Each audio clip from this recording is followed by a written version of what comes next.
भगवान करे तुम दोनों का रिश्ता हमेशा रोशन रहे, हम तुम्हारे पास भी न आए। ये अरमान और मायरा के साथ मेरी जिंदगी की सबसे खूबसूरत दिवाली होगी। आज वापसी का जश्न मना, क्योंकि जल्द ही ये रावण तुम्हें अंधेरे में धकेलने आ रहा है।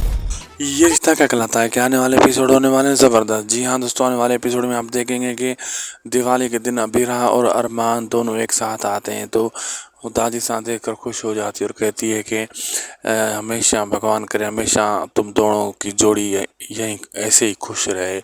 और अबीरा कहती है ये मेरी मायरा और अरमान के साथ सबसे बड़ी खुशी है, पहली दिवाली और सबसे अच्छी दिवाली।